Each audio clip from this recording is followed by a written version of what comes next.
Terus daerah konjungtiva. mata ada konjungtiva. Konjungtiva adanya di sini. Nih, ininya dibuka. Ya, mata bawahnya dibuka, dilihat warnanya apa. Normalnya adalah warna pink. Kalau merah berarti ada infeksi. Ya, pada bagian konjungtiva. Jadi yang normal adalah warnanya pink. Konjungtiva sudah. Kemudian sklera. Sklera itu yang mana? Yang putih. Yang putih di sini. Kadang kalau pasien mengalami masalah pencernaan khususnya di daerah hepar, seperti saya pasiennya hepatitis, konjungtivanya berwarna kuning. Atau ada konjungtivanya warnanya merah. Tidak semua, bisa semua atau bisa sebagian. Kalau semua berarti ada pecah pembuluh darah. Kalau sebagian juga sama, biasanya karena kelilipan ada benda asing yang tergores pecah pembuluh darah. Itu terjadi. Kalau dengan kasus pencernaan biasanya masalah abnormalnya adalah konjungtivanya berwarna kuning. Ya, nggak ada warna hijau, itu pakai softland. Sudah, konjungtiva, sklera. Terus apa lagi? Mulut. Hidung. Tapi ada ya? enggak ada. Hidung harus dilihat. Apa kita untuk mengetahui aja? Mukosa. Pernapasan wajib, kardiovaskuler wajib. Mulut tidak wajib, tetapi kalian harus lihat. Ada mukosa, mukosanya kering di daerah hidung kering atau tidak. Gitu ya, rata-rata tidak. Langsung ke daerah mulut. Daerah mulut, dilihat apa yang dilihat? Bibir dulu. Bagian luar dulu.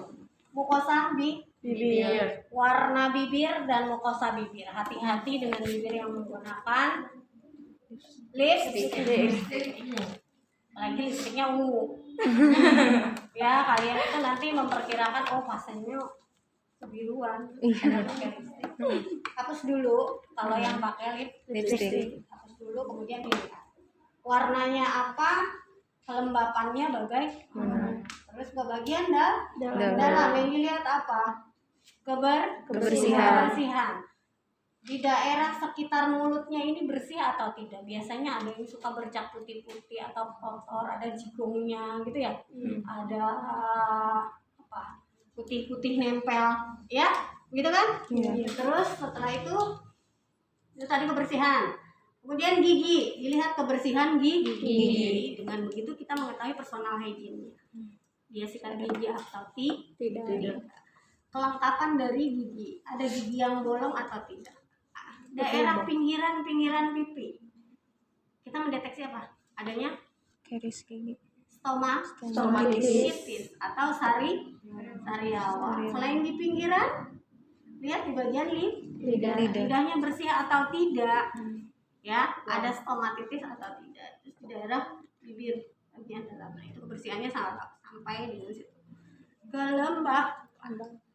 Kalian tahu bagian mukosa dalam mulut ada yang tidak lembab, kering dia. Kalau lembab tuh agak basah-basah ini, walaupun kotor, ada jigongnya, ya. Tapi kalau misalnya lembab dia kelihatan. Ada basah. Kalau kering kan kering sekali. Kalau kalian puasa tuh kan kering sekali kelihatan. Sudah selesai bagian mulut, masuk ke daerah leher. Leher apa yang dilihat? Peningkatan JVP ada di sebelah kiri. Pasiennya ada di sebelah kanan. Dan pasiennya menengok ke sebelah kiri. Bapak tengok ke sebelah kiri. Ini ya. Kalian mengukurnya di daerah sini. Peningkatan JVP ada di mana sih dia? JVP itu ada di sini. Ya. Ya, kalau misalnya masalah kardiovaskuler dia nongol. Kemudian kita urut. Kita urut karena kita tahu batasnya. Kemudian kita ukur. Nih, daerah urutan tadi, misalnya daerahnya sampai sini diurut. Nah, di sini. Kemudian di sininya.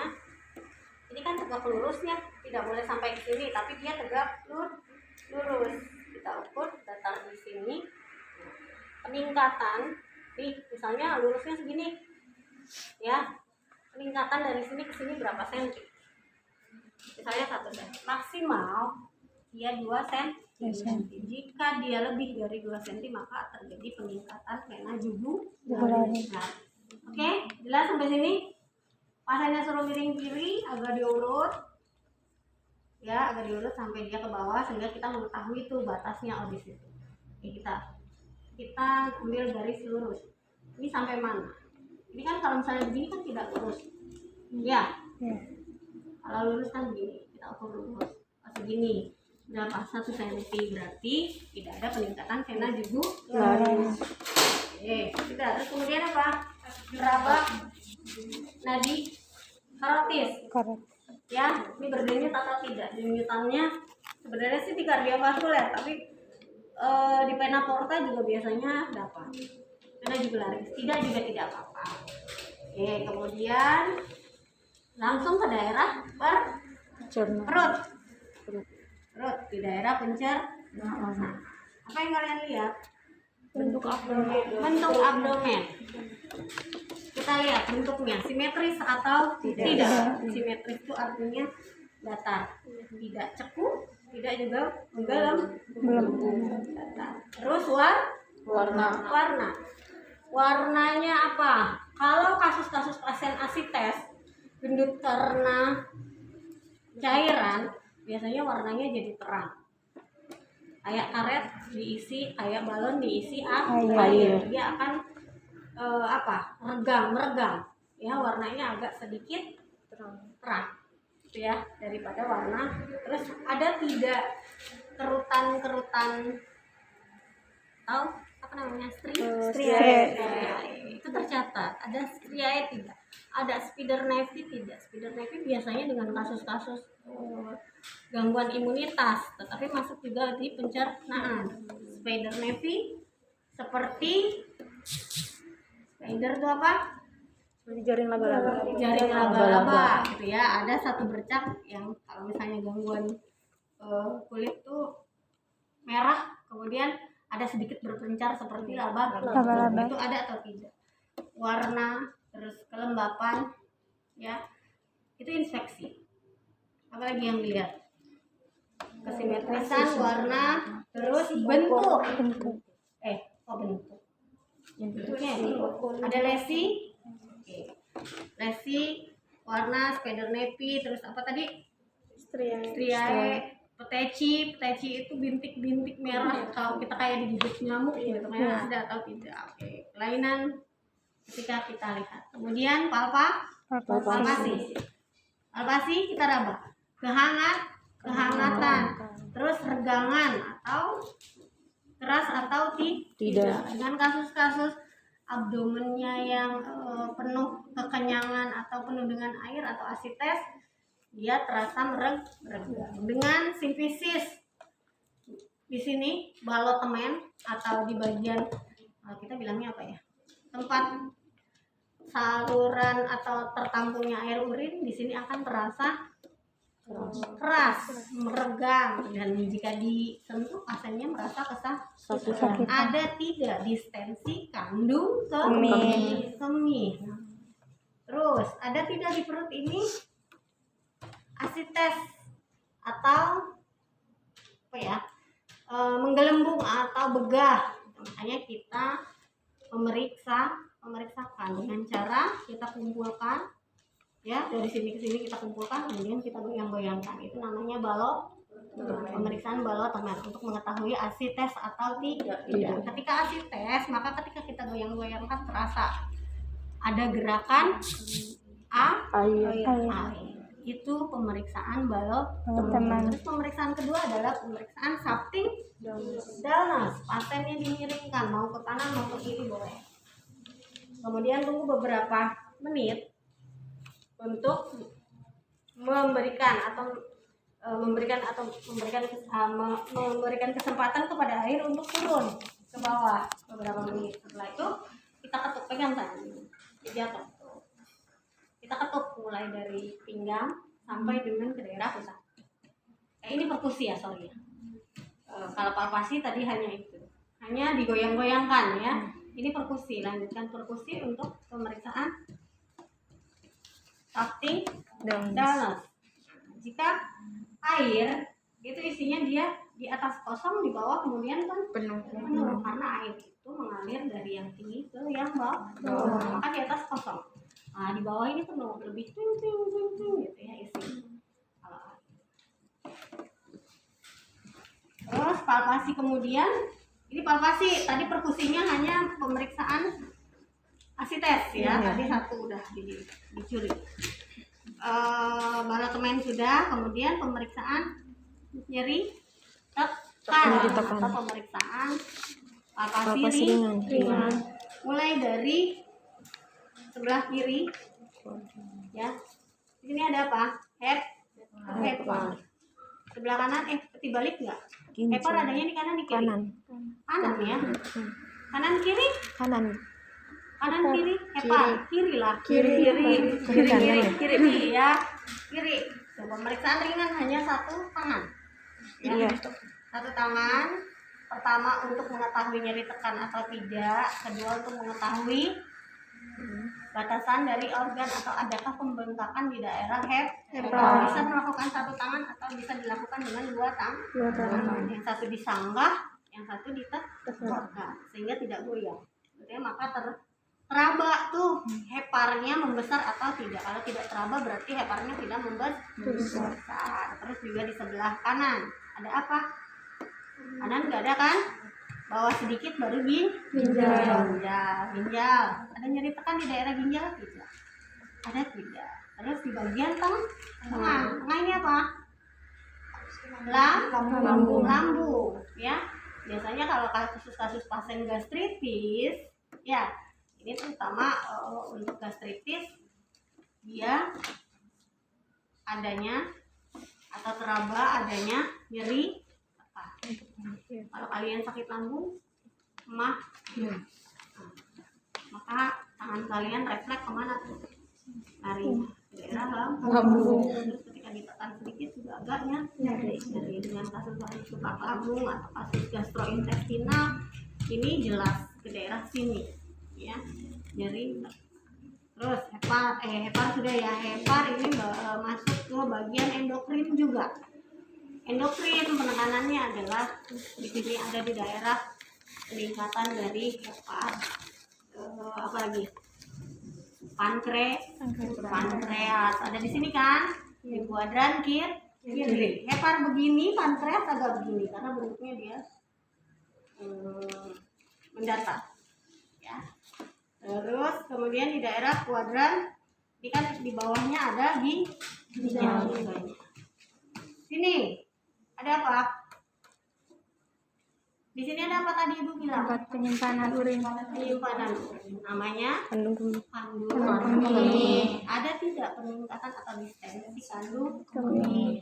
Ketika kita palpasi tadi kan inspeksi, ada tidak peningkatan. Ketika kita palpasi ada tidak tegangan, ya ada cairan di dalamnya, atau ketika distensi sekali, ketika kita palpasi pun pasiennya merasakan kesakitan. Ya, itu di bagian. Terus herniasi umbilical. Herniasi umbilical adanya di sini. Di umbilical. Pasiennya dianjurkan untuk mengangkat dagunya, kepala atau dagunya nempel ke sini atau kita angkat sama dengan pemeriksaan neurologi. Tapi ini tangan kita pusatkan di daerah perut, terutama di daerah umbilical. Jika kita angkat ada di sini pergerakan atau penekanan, dia akan terasa. Nah itu berarti penekanan umbilical. Tadi kan Mas, kalau kalian bukannya endokrin atau cerna? Cerna. Itu cerna. Coba kalian buka endokrin. Endokrin. Apa perbedaannya dengan endokrin pemeriksaannya?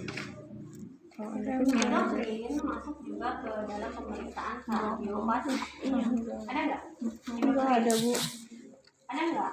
Kalian ngerti nggak? Enggak Bu. Pencernaan doang. Ada nggak? Perbedaannya apa? Nulis itu nggak kebaca. Apa perbedaannya yang dari tadi? Dari pencernaan. Pemeriksaan kardiovaskular. Ini makanya bukan sampai sini. Kalau ke bawah nanti X-ray bisa dibuka sampai sini. Ya, itu abdomen. Kalau pemeriksaan endokrin kalian tambahkan mulainya dari leher. Ya, dari leher endokrin. Beda pemeriksaan endokrin dengan cerna. Karena memang satu tubuh cerna endokrin masuknya. Kan karena kalau penyakit diabetes itu masuk ke cerna ya. Endokrin juga iya karena dia memang bagian dari sistem endokrin. Makanya di sini dijelaskan yang cerna dulu. Kemudian kalau endokrin kalian tambahkan kardiovaskulernya. Jelas sampai sini. Biar nih kalian ini nggak ketukeran. Sistemnya sistem apa? Kasusnya kasus. Misalnya kasus gastrointestinal. Mencret. Maksudnya kan cerna ya. Kemudian kalau sudah cerna, kalau misalnya kasusnya kasus diabetes, berarti maksudnya kasus apa?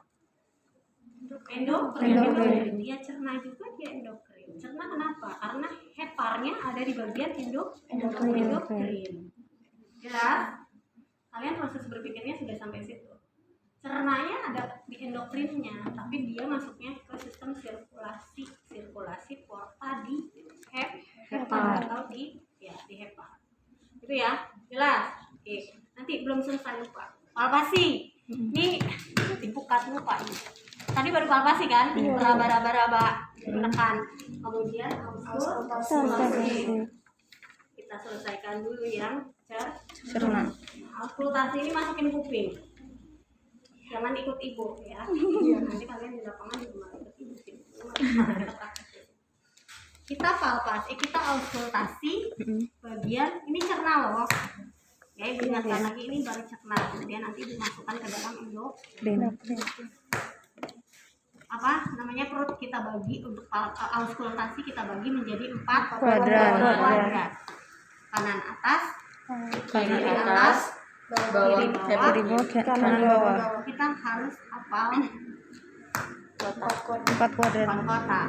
Isi nanti di setiap kuadrat. Kalau di sini hepar, pankreasnya, terus di sini kosong. Tapi di sini di tengah ada cerna atau lambung. Sini usus. Ini juga usus. Di sini tidak ada apa-apa kan? Di tengah-tengah sini di kuadran kalau dibagi 6 di tengahnya ada di ginjal. Anatominya harus bagus. Untuk auskultasi kita akan mendengar suara apa? Isi usus. Berarti usus itu adanya di daerah mulai dari lambung sampai dengan sini. Ya? Iya. Benar. Harus hafal anatomi terlebih dahulu. Di sini lambung. Ya, yang kita dengarkan adalah bisi usus. Usus itu nyambung mulai dari lambung ke sini 12 jari. Nah, kita wajib mendengarkan di 4 kuadran. Dengarkan sini. Dengarkan suara bisi usus. Sini. Yang kita dengarkan apa? Suara bisi usus itu gimana? Kalian tahu? Baca. Suara krek. Kalian kalau lapar ada yang halus, ada yang kasar. Kalau saya kasar berarti dia kuat. Lapar. Kosong ususnya. Usus itu bekerja terus. Kalau kalian lapar itu mulai, bukan lambung yang lapar, tapi ususnya nggak ada yang digiling, nggak ada yang disalurkan karena kosong makanannya. Kalian lapar. Ya, ruak gitu kan? Lapar. Itu bisi usus. Satu kali gerakan itu bunyinya 1 kali. Krok sudah hilang. Kemudian nanti beberapa detik lagi dia menit lah, 9 menit dia krok. Semakin cepat berarti dia ada masalah di mortalitas usus. Ya, gerakannya semakin cepat, artinya pencernaannya sedang terganggu. Bukan hanya lambungnya tetapi ususnya. Kasus-kasus apa itu? Diare. Pernah diare kan kalian? Kalau diare kan nih gerakan ususnya kalian rasakan kan? Baru sebentar korok cerot keluar. Iya. Tidak ada apa yang menahan serat yang menahan. Dia hancur oleh bakteri. Kalau normal itu kan dia tertahan oleh serat, sehingga gerakannya pelan, kemudian di ujung numpuk di ujung. Kalau sudah banyak, baru anusnya ya bekerja, ada kontraksi, keinginan mulas, mudah serot. Itu yang terjadi. Sekarang ini mendengarkan bising usus, dengarkan setiap 4 kuadran. Terus kalau sudah terdengar di mana tempatnya nih yang tepat gitu kan, baru kita sambil dihitung 1 menit. ada berapa bunyi keruak dalam 1 menit. Itu namanya ini bising usus. Normalnya maksimal sampai 15 atau 20. Kalau sudah lewat dari itu berarti cepat. Oke, sudah itu bising usus. Kemudian perkusi. Auskultasi 1 menit. Auskultasi apalagi? Bruit vaskuler. Bruit vaskuler adanya di daerah ginjal, tapi jarang terdengar. Tapi bisa juga dengan masalah-masalah perkemihan dia terdengar. Ada di sini, di kuadran kanan dan kiri, tapi di bagian ginjal. Dengarkan dengan sama, bunyinya hampir sama. Bunyinya rock. Jadi ada berapa ya? 1, 2, 3, 1 lagi di atas. ada berapa? Coba di situ ada berapa? Bruit vaskuler ada di aortik, pulmonik, 7. renal, iliac, 7. femoral. Ini apa? Renal, Ini Aorta. renal, apa? renal kanan kiri, bawahnya femoral. Terus iliac kanan kiri, ada aorta. Atasnya. Aortik atau aorta. Oke, di sini. Ya. Aortik, ini renal. Posisinya ada sejajar di umbilikus atau di atas umbilikus? sejajar. Di situ tuh. Kalau itu mah apa namanya, 2 jari dari umbilikus ini, terus di itu ini yang namanya Aorta. apa sih? Renal. Terus nanti Di bawah. di bawah Dua Dua jari. renal. Iliaca. Ilia. Terus 2 jarinya lagi di paling bawah Femoral. sudah jelas. Lihat nih posisinya. Aortik. Dia lurus. Tegak lurus bumi. Femoralis. Kemudian renal. Kemudian 2 jari di atas ini kanan kiri ya, hanya aortik yang sama. Terus femoral di sini dekat sifisis kubis. Lihat di sini ditulis. Tadi temennya sudah ngasih tahu daerahnya. Umbilikal di atas umbilikal, 2 jari atau 3 jari di atas umbilikal adalah aorta atau aortik. Kemudian sejajar ini renal, 2 jari di bawah renal atau di sini ilia, 2 jari di bawahnya femoral. Sudah jelas? Kalau sudah jelas nggak usah dihafal karena memang sudah jelas gitu ya. Maka nanti ketika ujian daerahnya salah dikeplak. Jadi jelas. Oke, itu area untuk mendengarkan bruit vaskuler. Kalau bising usus muter karena daerah usus ada di sini. Boleh kalian 4 kuadran, 1, 2, 3, 4, boleh juga 6. 1, 2, 3, 4, 5, 6. Sudah. Auskultasi. Udah ya, auskultasi tidak ada yang tertinggal. Perkusi untuk mengetahui batas organ. Lihat, yang ada di tengah itu organ apa? Tadi loh, lambung diperkirakan segini. Maka kita fokus sampai sini. perbedaannya di mana? Misalnya di sini. Oh, berarti letak normal lambung. Tapi kalau misalnya ada di sini, perbedaannya cuma ada di sini di umbilical, berarti ada pembesaran dari lambung. Lambung. Kemudian di daerah sini hepar. Ya, hepar. Kita lihat hepar ada sepertiga daerah perbatasan atau sejajar dengan umbilical. Kalau lewat berarti ada pembesaran. Terus kemudian ginjal. Di sini kan sejajar dengan umbilikan itu daerah ginjal. Kita ketuk. Apakah ada pembesaran di daerah ginjal itu berapa senti sih? Paling 5 senti.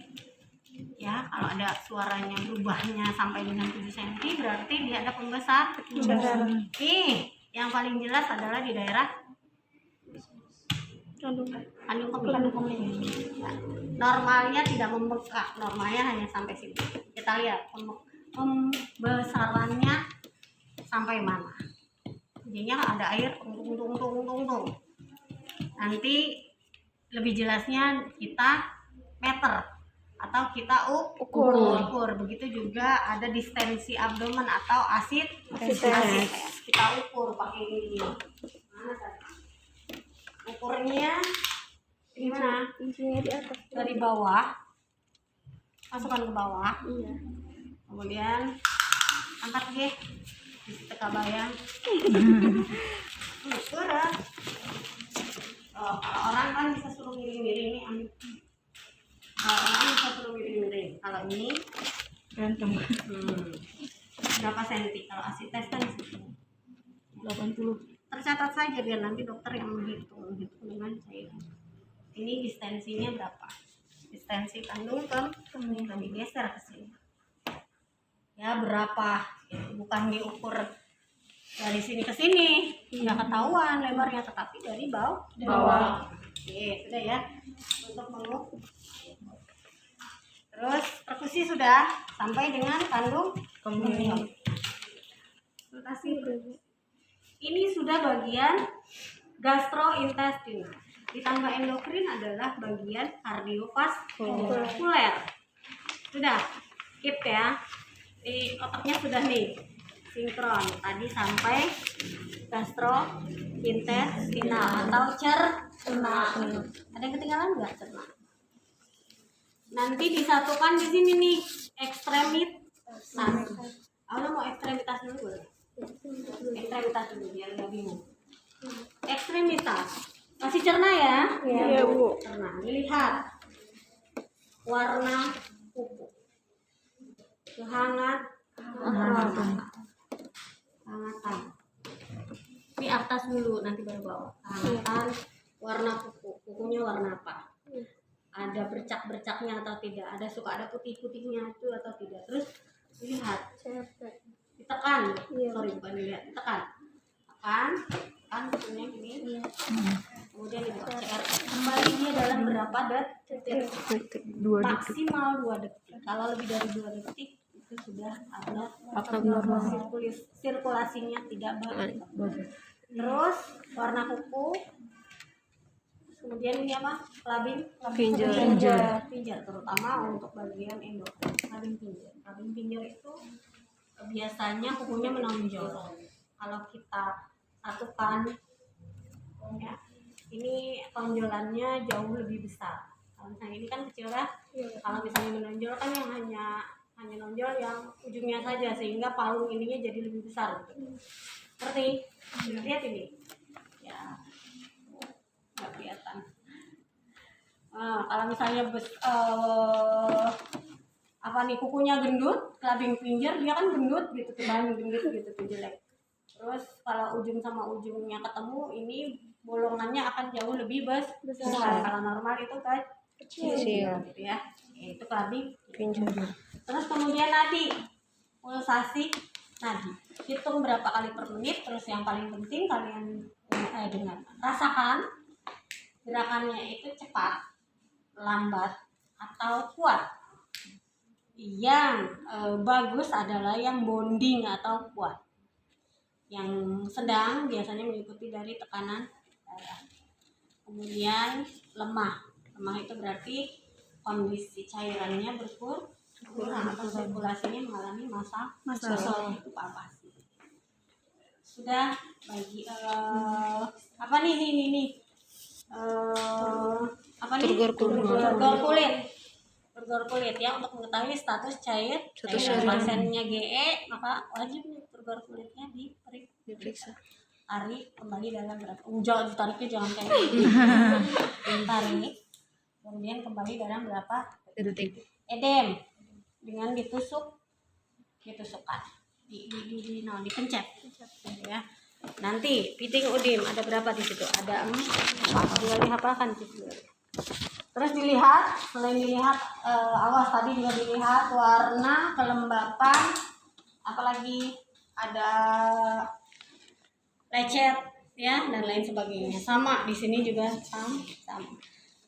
Terus lihat warna, kehangatan, kelembapan, ada lecet atau tidak, ada kelainan antara yang kanan dengan kiri atau tidak gitu ya. Terus dilihat di sini CRT. Ya, CRT. Terus kemudian turgor kulit dan edem. Edem itu ada berapa? Ada 4. Edem 1 jika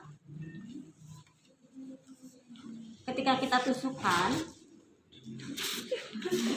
berapa senti kedalamannya? Itu coba lihat piting udin. Ada tapi kayak itu enggak. Nih. Iya gitu doang. Nih, iya itu piting udin. Wajib tuh. Cerna juga ada. Pencet. Kembali. Kalau misalnya berapa edem 1?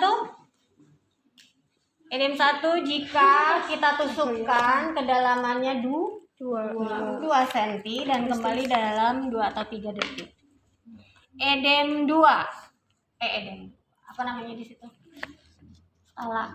Bukan skala. Edem 2 ya. Edem 2. Jika kita tusukkan derajat edem ya. Derajat 1, derajat 2 boleh saja. Dan edem 1, edem 2 ya boleh saja. Derajat 2 atau edem 2. Jika kita tusukkan berapa kedalamannya? Kedalaman T setelah kita tusuk. Kemudian tusukan terakhir itu berapa kira-kira kedalamannya? Kedalamannya berapa? Di situ enggak ada. Ada. Enggak kelihatan kecilan. Kamu mah lagi